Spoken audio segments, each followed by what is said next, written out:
Hello മക്കൾസ്, എല്ലാവർക്കും പുതിയൊരു വീഡിയോയിലേക്ക് സ്വാഗതം. മക്കളെ, നാളെ നമ്മുടെ പരീക്ഷ എഴുതുമ്പോൾ ഏറ്റവും പ്രധാനപ്പെട്ടതും തീർച്ചയായും ചോദിക്കുന്നതുമായ ഒരു ചോദ്യമാണ് യ ഹമാര അധികാർ ഹെ എന്ന് പറഞ്ഞ ചാപ്റ്ററിനെ ആസ്പദമാക്കി ചോദിക്കുന്ന വിവരാവകാശവുമായി ബന്ധപ്പെട്ട് നമുക്ക് സർക്കാരിൻ്റെ ഭാഗത്തുനിന്നോ ചില ഓഫീസുകളിൽ നിന്നോ രേഖകളുടെ ഡീറ്റെയിൽസ് കിട്ടുന്നതിന് വേണ്ടി നാം അയക്കുന്ന ഒരു കത്തിനെ കുറിച്ച് നമ്മളോട് ചോദിച്ചേക്കാം. അങ്ങനെയാണെങ്കിൽ ഇക്കഴിഞ്ഞ മോഡൽ എക്സാമിനേഷന് നമ്മളോട് ചോദിച്ചിരിക്കുന്ന ഒരു ചോദ്യം പരിചയപ്പെട്ടുകൊണ്ട് നമുക്കതിലേക്ക് പോകാം. അതായത് ചോദ്യം എങ്ങനെയാണ്? ആജ്കൽ ഇക്കാലങ്ങളിൽ റെയിൽഗാഡിയോമേ ട്രെയിനിൽ സ്ത്രീയോ പർ അത്യാചാർ ബഡ് രഹാ ഹൈ, സ്ത്രീകൾക്ക് നേരെയുള്ള അക്രമ പ്രവർത്തനങ്ങൾ വർദ്ധിച്ചു വരുന്നതായിട്ടാണ്. ഇസേ റോക്കനെ കെ ലിയെ, ഇതിനെ തടയാൻ വേണ്ടി ഭാരതീയ റെയിൽ മന്ത്രാലയ ദ്വാര, ഇന്ത്യൻ റെയിൽവേ മന്ത്രാലയം വഴി കീ ഗൈ ചെയ്തിട്ടുള്ള കാർവായാം കി ജാൻകാരി പാനെ കെ ലിയെ, നടപടിക്രമങ്ങളുടെ അറിവുകൾ ലഭ്യമാകുന്നതിന് വേണ്ടി ശ്രേയസ് ശ്രീനികേതൻ നയി ദില്ലിക്ക് ഓർസെ, അതായത് നയി ദില്ലിയിലെ ശ്രീനികേതനിലെ ശ്രേയസുവിൻ്റെ ഭാഗത്തു നിന്നും സാർവജനിക സൂചന അധികാരി റെയിൽ മന്ത്രാലയ നയി ദില്ലിക്ക് നാം സൂചന അധികാർ പത്ര തയ്യാർ കീജിയെ, അതായത് റെയിൽവേ അധികാരിയുടെ പേരിലേക്ക് ഒരു വിവരാവകാശ കത്ത് തയ്യാറാക്കാൻ. അങ്ങനെയാണെങ്കിൽ അത് നമ്മൾ എഴുതുമ്പോൾ 8 മാർക്കാണ് നമുക്ക് കിട്ടുന്നത്. ഇങ്ങനെയാണ് അതിൻ്റെ മാതൃക. 2 രീതി എഴുതാറുണ്ട്, 2 രീതിയും കാണിച്ചു തരാം. ഓക്കെ, ഇതാണ് അതിൻ്റെ ആൻസർ. ഓക്കെ, ഈ ആൻസർ ഇപ്പോൾ ഇങ്ങനെ കാണുന്ന സമയത്ത് നിങ്ങൾക്ക് കൃത്യമായിട്ട് പഠിക്കാൻ പറ്റുന്നില്ല. അതിനെ ഞാൻ പകുതിയായിട്ട് കാണിച്ചു തരാം. നോക്കൂ, ഇവിടെ സ്റ്റാമ്പ് നമ്മൾ ആദ്യം ഉണ്ടാകും. അതിന് നമ്മൾ ശരിക്കും സ്റ്റാൻഡ് നമ്മൾ 10 രൂപയെ എന്ന് എഴുതുന്നതാണ് ഏറ്റവും നല്ലത്. ഓക്കെ, 10 രൂപയെ ഒരു 10 രൂപയുടെ സ്റ്റാമ്പാണ് വേണ്ടത്. എത്ര രൂപയുടെ? 10 രൂപയുടെ സ്റ്റാമ്പാണ് വേണ്ടത്. അത് നമുക്ക് ഓർമ്മ വേണേ, മറന്നു പോകരുത്. വിവരാവകാശ പ്രകാരമുള്ള കത്താവുമ്പോൾ ആ സ്റ്റാമ്പ് അവിടെ ഇല്ലെങ്കിൽ തന്നെ കാര്യം പോയി. എന്നിട്ട് സേവാമേ, നമ്മൾ ആർക്കാണോ കത്ത് എഴുതുന്നത് അദ്ദേഹത്തിന് അഡ്രസ്സ് ചെയ്യുന്നു.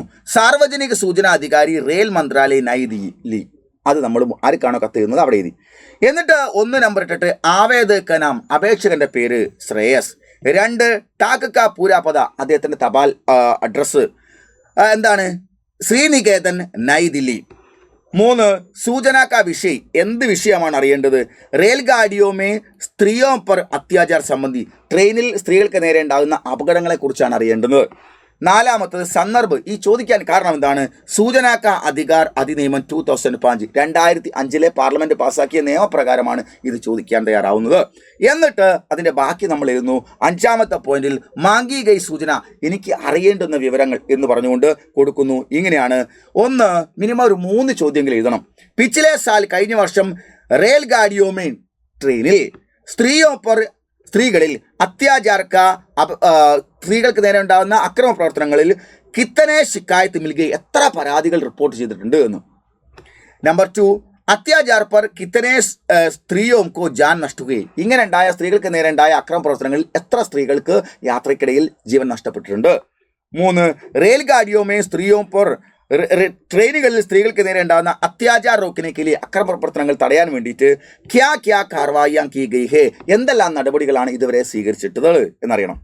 എന്നിട്ട് 6ാമത്തെ നമ്പറിൽ സൂചന ടാക്ക് യാ ദസ്തിമേ, നിങ്ങൾ കിട്ടുന്ന ആ വിവരം ഏത് രീതിയിൽ എനിക്ക് തരണം എന്നുള്ള ചോദ്യത്തിന് ടാക്ക് ദ്വാര തപാൽ വഴി അയച്ചാൽ മതി. എന്നിട്ട് ഹസ്താക്ഷർ ഒപ്പിടുക ശ്രേയസ്, എന്നിട്ട് നയി ദില്ലി ഡേറ്റും എഴുതുക. ഓക്കെ മക്കളെ, ഇത്രയും എഴുതി വെച്ചാൽ നമുക്ക് ആ വിവരാവകാശ കത്തായി. നോക്കൂ, അതിൻ്റെ പാർട്ട് 1 ആണ്. നിങ്ങൾ ഒറ്റ പേജിൽ എഴുതണം. ഞാൻ സ്ലൈഡിൽ കാണിച്ച പോലെ 2 കഷ്ണത്തിലല്ല എഴുതേണ്ടത്, ഒരു പേജിൽ. അതായത് നിങ്ങൾ ഇങ്ങനെ ഫുൾ ഷീറ്റ് പേപ്പറിൽ എഴുതണം. ഓക്കെ, റെഡി അല്ലേ? യെസ്, അങ്ങനെയാവും. നമുക്ക് 8 മാർക്കാണ്. അടുത്തൊരു ചോദ്യം നമുക്ക് നോക്കാം. വേറൊരു ചോദ്യം. ആജ്കൽ സടക്ക് ദുർഘടനയെ ബഡ്ത്തി ജാ രഹി, ഇന്ന് റോഡ് അപകടങ്ങൾ വർദ്ധിച്ചു വരികയാണ്. ഇത് ടെക്സ്റ്റ് ബുക്കുമായി ബന്ധപ്പെട്ട ചോദ്യമാണ്. ഉസ്കി രോക്താം കെ ലിയെ, അത് തടയുന്നതിന് വേണ്ടിയിട്ട് സർക്കാർ ദ്വാര കീ ഗൈ കാർവായിയോം കി സൂചന പാനെ കെ ലിയെ, ഗവൺമെന്റ് ഭാഗത്തു നിന്ന് എടുത്തിട്ടുള്ള നടപടികളുടെ കൂടുതൽ അറിയുന്നതിന് വേണ്ടി മനോജ് കുമാർ താരാവിഹാർ പാലക്കാട് കി ഓർ സെ സാർവജനിക സൂചനാ അധികാരി public information officer Sadak Parivahan വിഭാഗ് റോഡ് ട്രാൻസ്പോർട്ട് വകുപ്പ് കേരള സർക്കാർ കെ നാം പർ, കേരള ഗവൺമെന്റ് നേരെ ഏക് സൂചന അധികാർ പത്ര തയ്യാർ കരി, ഒരു വിവരാവകാശ കത്ത് തയ്യാറാക്കാനാണ് നമ്മളോട് പറയുന്നത്. അങ്ങനെ വന്നാൽ ആ ചോദ്യത്തിന്റെ ഉത്തരം എങ്ങനെ ഉണ്ടാവും നമുക്ക് നോക്കാം മക്കളെ. നോക്കൂ, അതായത് ഇങ്ങനെയാണ് അത് ആൻസർ. ഈ രീതിയിലും നമുക്ക് വിവരാവകാശ കത്ത് എഴുതാം. അതായത് നേരത്തെ നമ്മൾ വരച്ച് ഗോളൊക്കെ വരച്ച് കണ്ടില്ലേ, ഇങ്ങനെയും എഴുതാം. അതായത് ഇവിടെ നമ്മൾ നോക്കൂ, ഇവിടെ നമ്മൾ 10 രൂപയെ എന്ന് വലതുവശത്ത് എഴുതി. 10 രൂപയെ എന്ന് എഴുതിയതിന് ശേഷം, 10 രൂപയെ എന്ന് നമ്മൾ എഴുതിയതിന് ശേഷം പ്രേഷക്, നമ്മൾ കത്ത് എഴുതുന്ന ആള് മനോജ് കുമാർ താരാവിഹാർ പാലക്കാട്, കത്ത് എഴുതുന്ന ആളിൻ്റെ പേര്. പിന്നെ സേവാമേം സാർവജനിക സൂചനാ അധികാരി സടക്ക് പരിവഹൻ വിഭാഗ് കേരള സർക്കാർ എന്ന് എഴുതി. എന്നിട്ട് നമ്മൾ ചൂട്ടിൽ മഹോദയ് വിഷയ് സടക്ക് ദുർഘടനയെ സംബന്ധി ജാൻകാരി പാനെ കെ ലിയെ, റോഡ് അപകടങ്ങൾ സംബന്ധിച്ച അറിവ് ലഭിക്കുന്നതിന് വേണ്ടി. എന്നിട്ട് സന്ദർഭ സൂചനാ അധികാർ അധിനിയമം 2005 എന്ന് എഴുതി.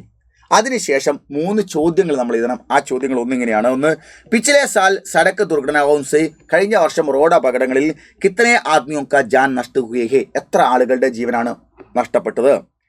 അടുത്തത് നമ്പർ 2, ദുർഘടനാവും സെ ജാൻ ഗയെ, റോഡ് അപകടങ്ങളിൽ ജാൻ ഗയെ, ജീവൻ പോയിട്ടുള്ള ലോഗോं की परिवार के लिए, ബന്ധുക്കളുടെ കുടുംബത്തിന് വേണ്ടിയിട്ട്, ആളുകളുടെ കുടുംബങ്ങൾക്ക് വേണ്ടിയിട്ട് ക്യാ ക്യാ സഹായത കിയാ ഹെ, എന്തെല്ലാം സഹായങ്ങളാണ് ചെയ്തിരിക്കുന്നത്? 3, സടക്ക് ദുർഘടനയെ രോക്കിനെ के लिए, റോഡ് അപകടങ്ങൾ തടയുന്നതിന് വേണ്ടിയിട്ട് ക്യാ ക്യാ കാർവായിയാ കിയാ ഹെ, എന്തെല്ലാം നടപടിക്രമങ്ങളാണ് സ്വീകരിച്ചിരിക്കുന്നത്? ഭവതീയ ഹസ്താക്ഷർ മനോജ് കുമാർ. ഇടതുവശത്ത് നമ്മൾ സ്ഥലവും ഡേറ്റുമാണ് എഴുതേണ്ടത്. ഓക്കെ, ഇങ്ങനെ എഴുതി വെച്ചാൽ നമുക്ക് വിവരാവകാശ കത്തായി. ഇങ്ങനെയും എഴുതാം, നേരത്തെ കാണിച്ചതുപോലെ നിങ്ങൾക്ക് ഈ ഫോർമാറ്റിലും എഴുതാം. ഓക്കെ മക്കളെ, 2 ഫോർമാറ്റിലും നിങ്ങൾക്ക് വിവരാവകാശ പ്രകാരം കത്ത് എഴുതാവുന്നതാണ്. ഇങ്ങനെയുള്ള ഏത് ചോദ്യങ്ങൾ വന്നാലും നിങ്ങൾക്ക് ഉത്തരം എഴുതാൻ കഴിയണം. മറ്റെല്ലാ ടെക്സ്റ്റ് ബുക്കുമായി ബന്ധപ്പെട്ട ചോദ്യങ്ങൾക്ക് ഇന്ന് വൈകുന്നേരത്തെ ലൈവിൽ ഏറ്റവും ഇമ്പോർട്ടൻറ്റ് ഷുവർ ക്വസ്റ്റ്യൻസുമായി ഞാൻ ലൈവിൽ വരുന്നുണ്ട്.